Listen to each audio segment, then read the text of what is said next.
to his friends and family, Police Inspector Darren McKee appeared to have it all. A blonde wife, 3 beautiful children and a newly renovated home in one of Cheshire's most sought-after towns. Chronicled in posts on social media, the apparently perfect middle-class lifestyle of McKee and his wife Leanne included dinners at top restaurants, £4,500 holidays abroad and a £435,000 luxury home with expensive appliances and fittings. The couple each had successful careers and drove smart new cars, while their children enjoyed a variety of after-school clubs, including ballet, tennis and cricket. But behind the Facebook gloss, McKee, 43, an officer with Greater Manchester Police, was struggling to pay for the trappings of their charmed way of life.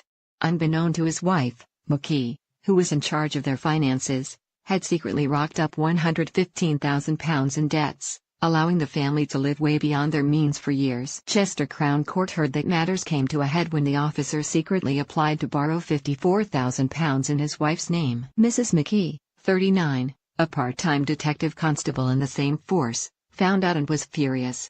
On September 28 last year she confronted her husband, branding him a liar in a series of angry texts, causing McKee, who was a martial arts enthusiast, to flip and kill her with his bare hands. A pathologist told the court Mrs. McKee suffered injuries to her neck akin to a karate chop, although he said a prolonged period of strangulation actually killed her. McKee initially denied killing his wife and blamed a mystery man. However, faced with overwhelming evidence, he admitted manslaughter halfway through the trial, but continued to deny murder, saying he never intended to cause her serious harm. Yesterday, however, a jury found him guilty after 9 hours of deliberations. He closed his eyes, but remained stony-faced as the foreman delivered the verdict, while relatives of the couple wiped away tears. McKee will be sentenced on Tuesday. Police believe McKee feared he would lose everything, including his job, if his wife reported him for fraudulently applying for the loan without her knowledge. After the murder, McKee used his police knowledge to try to cover his tracks. He hid his wife's body in the boot of her Mini, then tried to carry on with life as normal, even keeping an appointment with a surveyor less than an hour later. He went on the school run to pick up the couple's son and 2 daughters, aged between 11 and 2, and cynically sent texts to his wife's mobile phone saying he was worried she hadn't come home. Then, when the children were asleep, he sneaked out under the cover of darkness and dumped his wife's body in a lake 8 miles away. Afterwards, McKee drove part of the way back in her car before abandoning it and continuing on foot. He might have got away with it had officers on a routine patrol not spotted him at 1:30 a.m. as he walked home.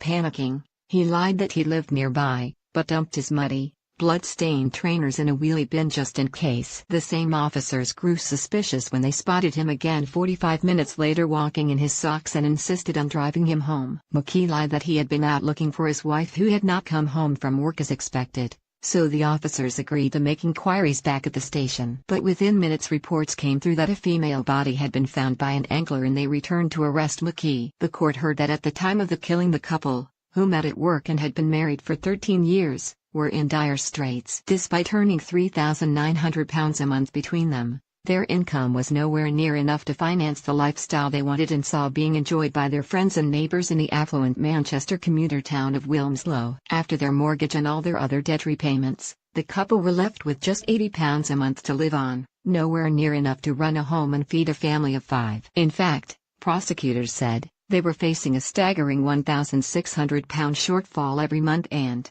in the 7 months before the murder, spent almost £58,000 more than they earned. In February last year, with the help of a £300,000 mortgage, the couple had bought a £435,000 detached home in need of renovation with the 4th bedroom Mrs. McKee was desperate for. On top of the mortgage, they had £115,000 of debts, with several bank accounts and credit cards in the red. Up to £70,000 was lavished on building work to transform the property into their dream family home, which even had its own account on the photo-sharing site Instagram. Walls were knocked down to create an impressive kitchen diner and pictures posted by Mrs. McKee included those of high-spec white gloss kitchen cupboards, underfloor heating and an island with £3,500 granite worktops that wouldn't have looked out of place in a footballer's mansion. In one post, Mrs. McKee gushed, "My island. So happy I persuaded Darren to go for it. Love it."